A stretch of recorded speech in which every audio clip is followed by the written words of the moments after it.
name's Jack O'Brien. I'm the editor-in-chief of Cracked, and welcome to this live episode of the Cracked podcast / live after hours. Sans Michael. Sans Michael, yeah. I will be playing Michael tonight. How many of you guys are familiar with After Hours and the podcast? After Hours is a show where 4 of our finest writer-performers sit in a diner and make amazing points about pop culture that are like suspiciously well thought out. And I am joined on stage by 3 of those cast members. Please give it up for Daniel O'Brien, Soren Bowie, and Katie Willer.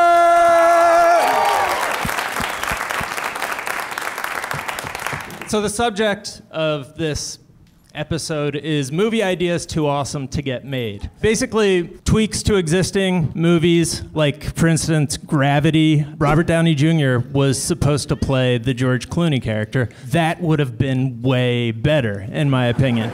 Robert Downey Jr. is like wildly competent and smart at technology, and like I would have been like blown away that he died in the movie, whereas like George Clooney seems like he got to space on handsomeness. Like they're just like, yeah, sure. I like how you're like, yeah, George Clooney, well, Robert Downey Jr., knows science. And I was like, no, he's really good at playing that he knows science. I don't think Robert Downey Jr. is a scientist. Maybe a chemist?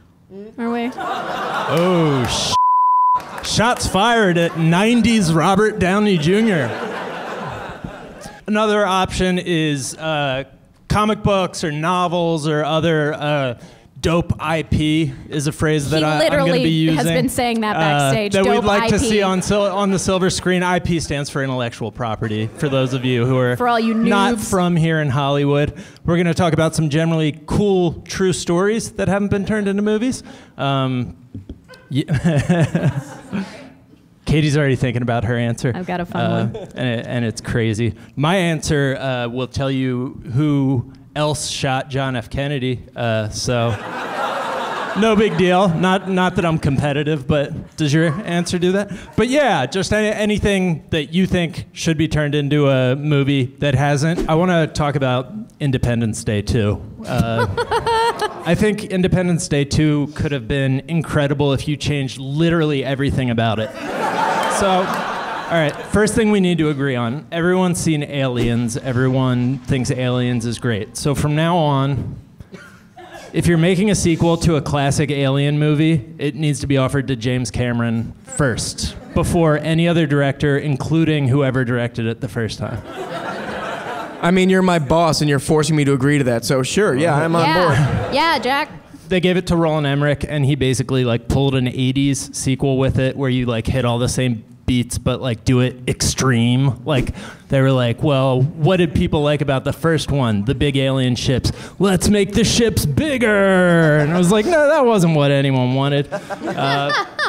So for James Cameron's ID4 Part 2, like all James Cameron sequels to other people's alien movies, it's a metaphor for Vietnam.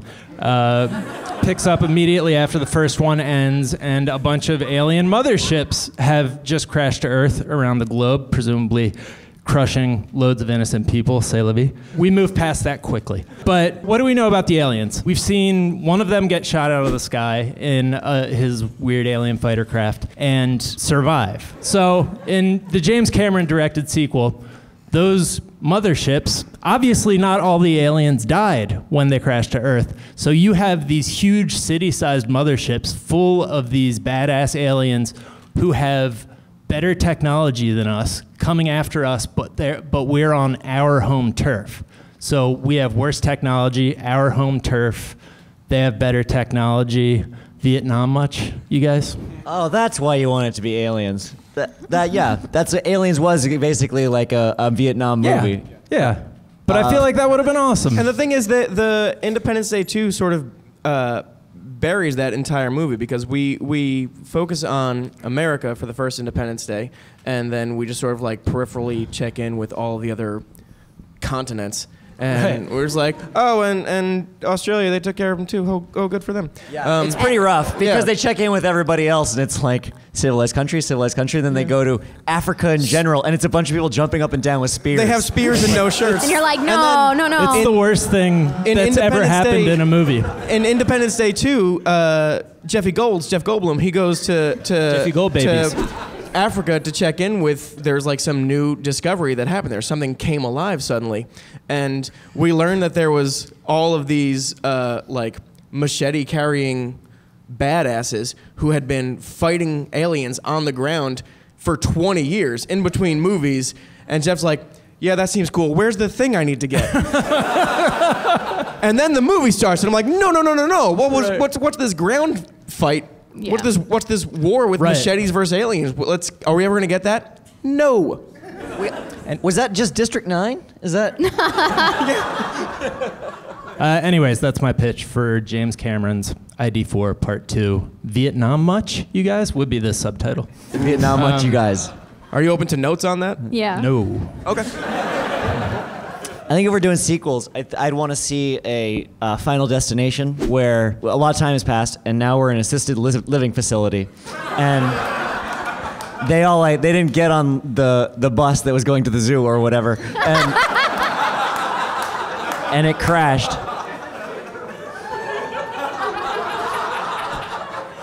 And now you've got like 5 or 6 old people who are trying to figure out if death is actually following them or if they're just dying of natural causes. Because like usually it's the way that they all figure it out is they're all dying in order, and everybody can kind of know who's next. And it's just a real problem because it keeps throwing them. That like one will just die out of turn. And it's like, I think it was just his time. If we're still doing sequels, I know they're doing a Toy Story 4, but I'm sure it won't be the one that I want. Okay. Because they've been, between Toy Story 1 and Toy Story 3, they've really grown up with me personally, because movies are all directed to me. And the first one was, you're a child, wouldn't it be fun if toys were real? And it was. And then the third one was, isn't it hard to grow up and isn't it sad, and don't you have to accept your own mortality? And like... yeah, I guess I'll go into the garbage fire. That's adulthood.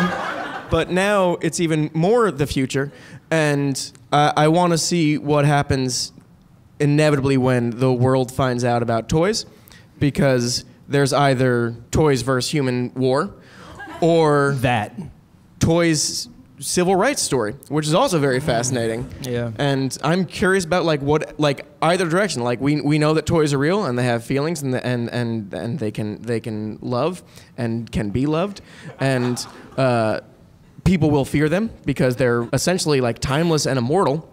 But some will love them. We were talking about aliens. I had a Vasquez toy when I was a kid. Oh, awesome. If I could marry that would be fantastic. So if toys were alive, that solves a lot of problems for me. So if you're listening, Plastic Vasquez in my mom's house, and you're real, I'm here for you. Any other sequels anyone wants to pitch before we move on to Dope IP? Dope IP. I know, I'm sorry, you guys. Hot IP? That's not better. Why would you think that was better? Hot IP? Piping hot IP. Soren, you had a really good one about the Irregulars. Oh, yeah. I don't know why nobody's made a movie about this yet. There was a group of British spies who came to the U.S. In the late 1930s to try and get us to join World War II. And these spies were part of a branch that was so British. It was called the Ministry of Ungentlemanly Warfare.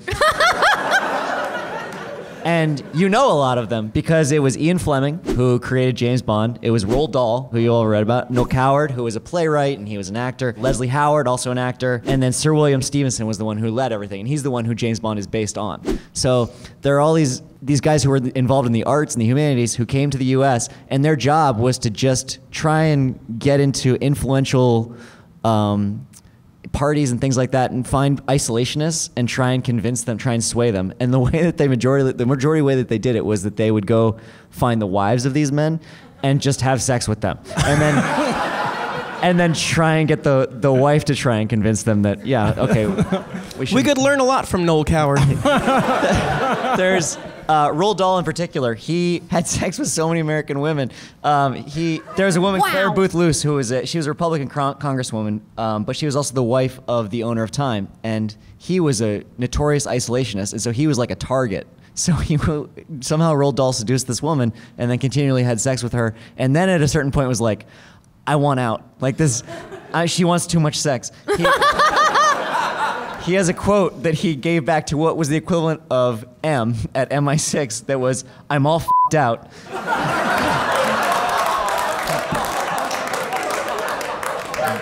He says, that goddamn woman has absolutely screwed me from one end of the room to the other for 3 goddamn nights. And England was like, yeah, keep doing it for England.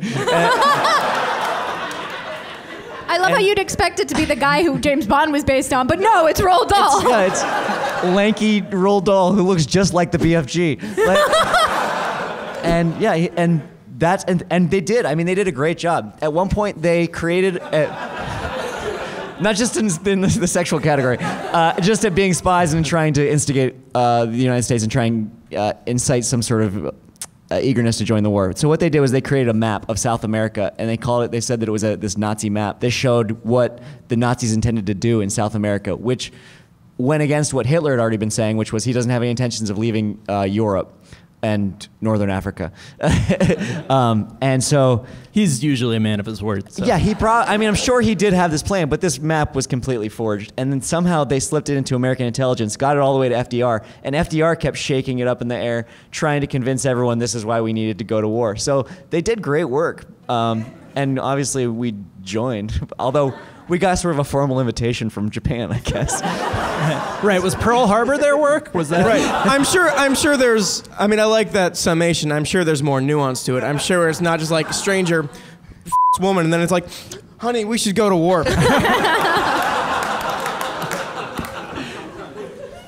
Katie, how about you? Oh, so the dope IP that I want to be made into a movie. Yes.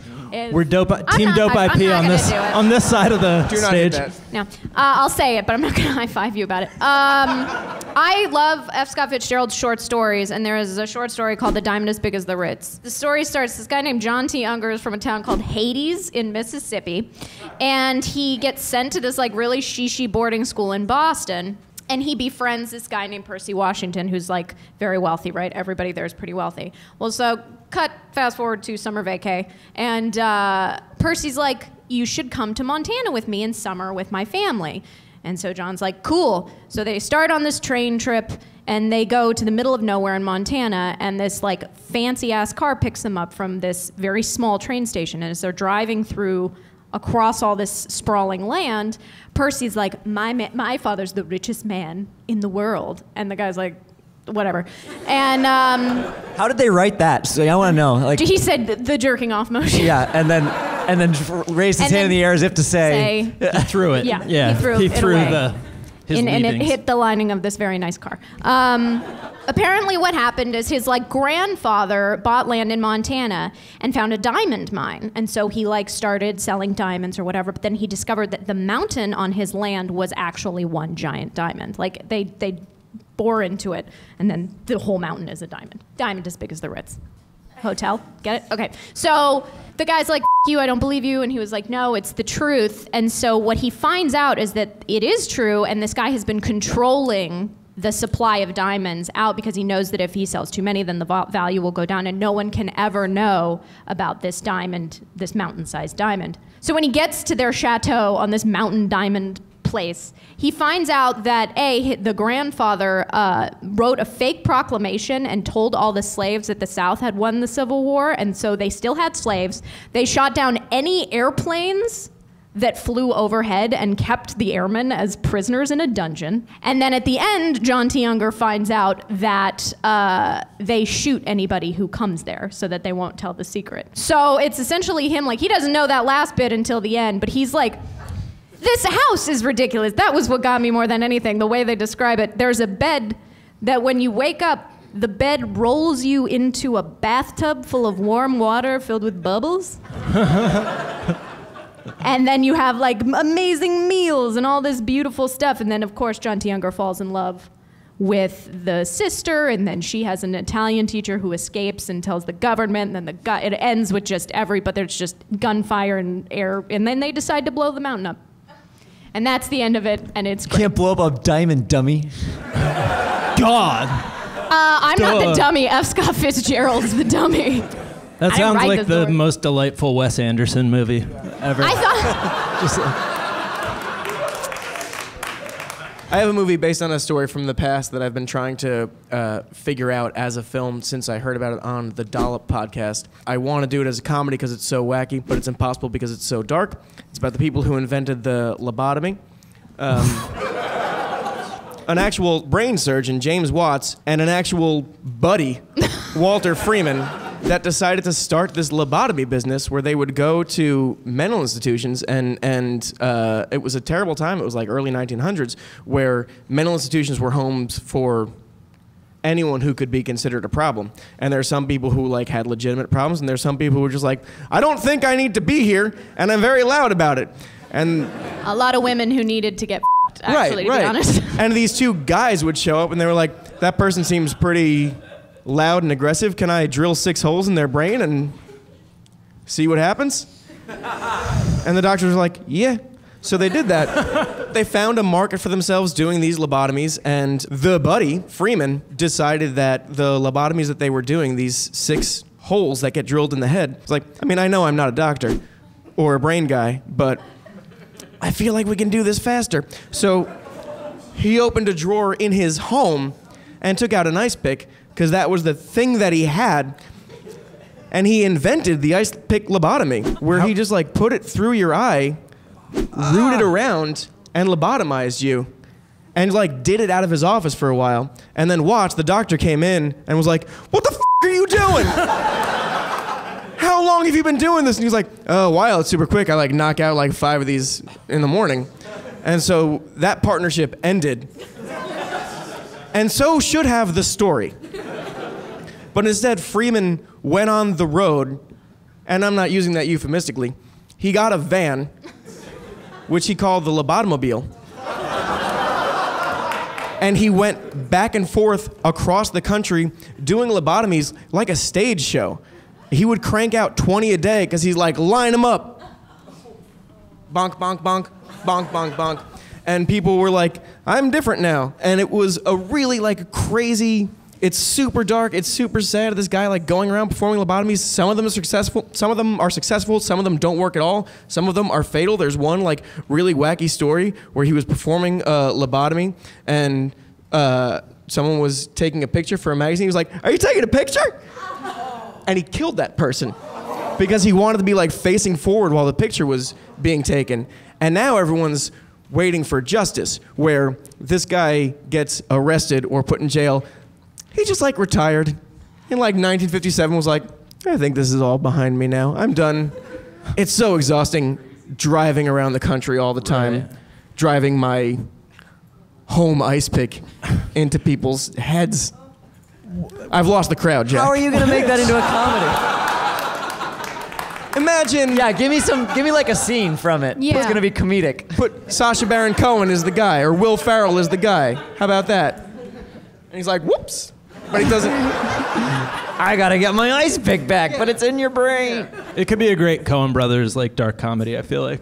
Were you gonna? You dropped a bomb earlier. Are you gonna tell us who shot JFK or what? Oh yeah. Oh yeah. So there's this guy Howard Donahue who is a ballistics expert and like an incredible marksman. He's so great at shooting that when the Warren Commission needed to prove that someone could get off 3 shots and hit the targets like a moving target 3 times in a row, they brought in 11 marksmen, and 10 of them were not able to get the shots off fast enough. He got the shots off fast enough with the same gun and hit the target each time. While he's there just like kind of being the best gun guy in the country, that's what we're calling him. Yep. He like kind of gets interested in the Warren Commission report, and he starts realizing that the ballistics don't make any sense.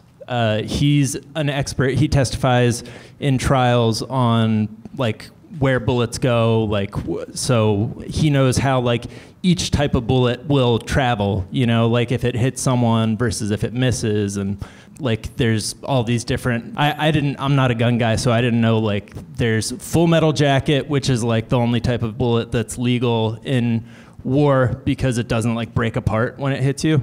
And then there are the things in assault rifles that are spinning like incredibly fast, and when they hit you, they like break apart and like terrifying things happen. They like tear you up. So anyways, he realizes that the first 2 shots that hit JFK were perfectly on line from coming from Oswald.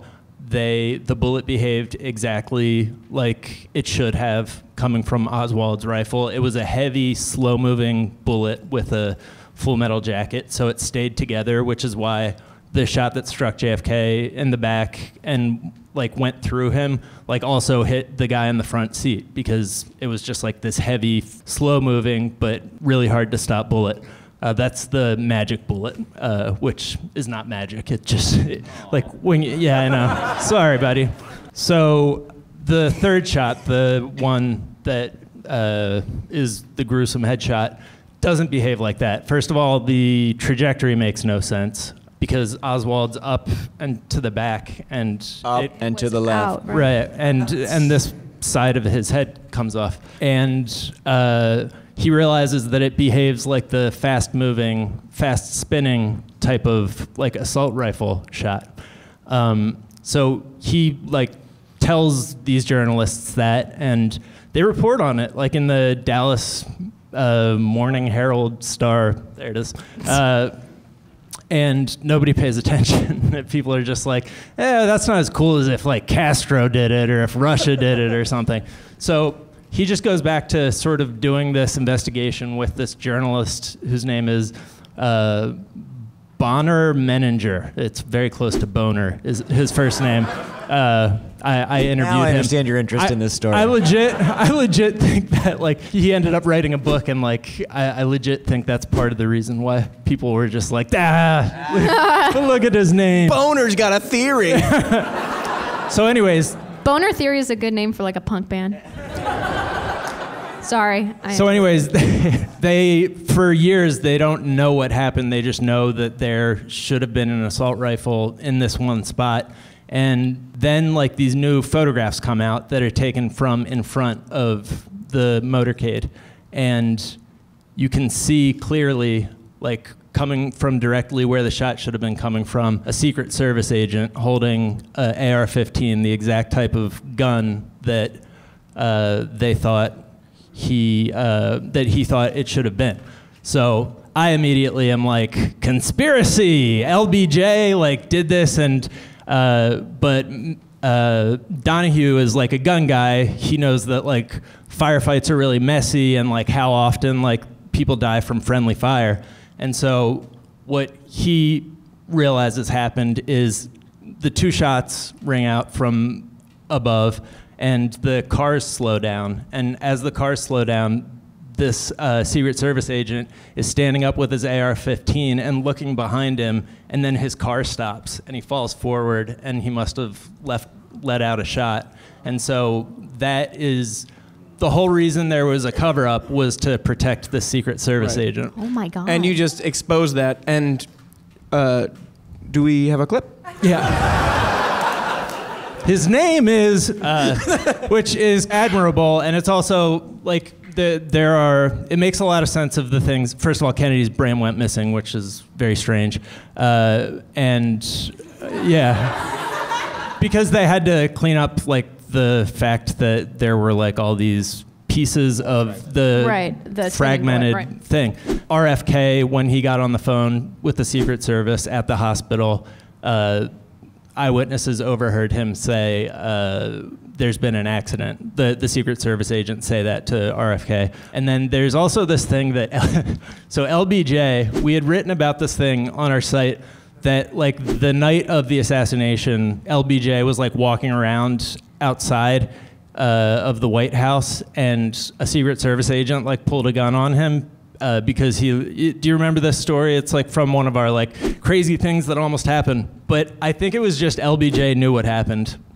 and was like, these guys, like they're maniacs. And then like when you go back and look, he was literally saying to people like for 2 months after the assassination, I swear to God, one of these Secret Service agents is gonna up and like shoot me in the head. So like there's like a lot of evidence that points to that. He wrote this in a book, and the conspiracy theory community were just like, no, that. They were like so mad about it because it's not like the exciting like. It's not sexy. It's so right. much more exciting if there's like a second gunman who is part of Grassy a larger knolls. conspiracy. Yeah, or like Those a are bullet that sexy. can bend through the wind.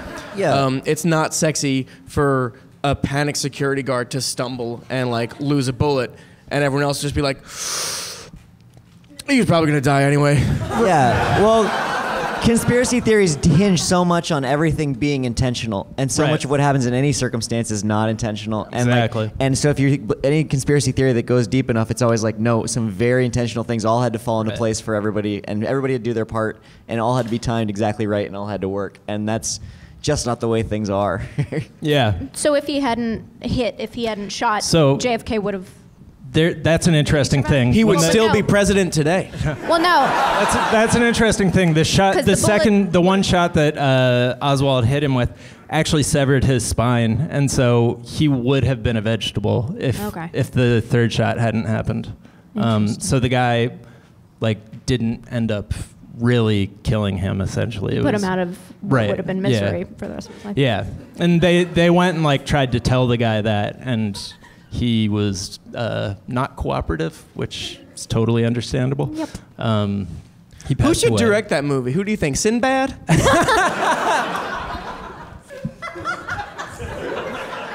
Is he even directing? Is that something? I mean, he could. He's due for a comeback. I think.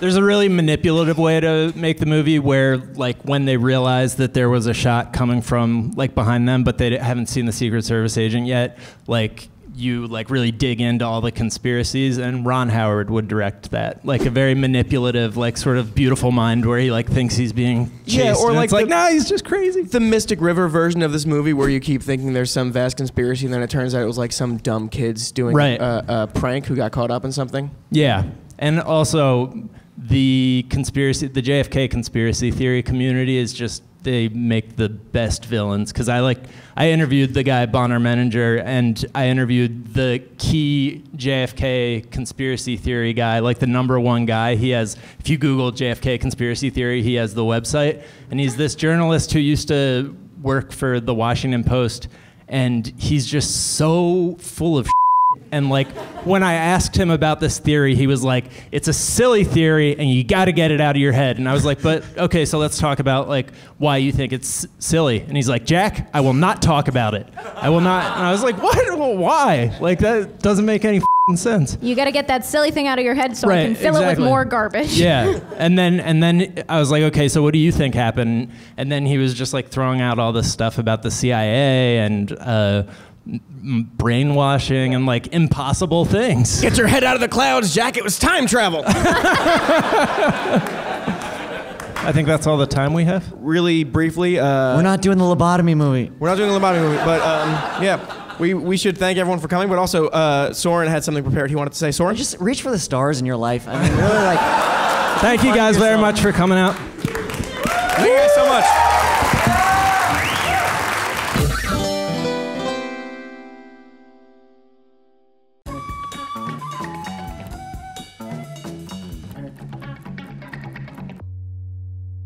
Hey everyone, thank you for watching that episode. Real quick, if you want to see all of us and you live in the Chicago area, you can come to C2E2. April 21st, we're going to do a live after hours panel that's going to involve a read of a never before seen episode and also questions and participation from you in the audience while we workshop an episode for the future. And yeah, April 21st, 22nd, 23rd, we'll be doing stuff all over that convention. And Soren had something to say. Soren? You want to be patient toward all that's unsolved in your heart and just try to love the questions themselves. They're like locked rooms or like books written in a foreign tongue. Don't seek the answers that can't be given to you now because you wouldn't be able to live them. And the point is to live everything. So just live the question now. And then gradually, someday, you'll live your way into the answer. I mean, sorry, we got confused this for another video. I meant the other thing. That's for this. Oh yeah, we're going to be staying on the waterfront in a hotel. Just come by. We got a hot tub. Yeah.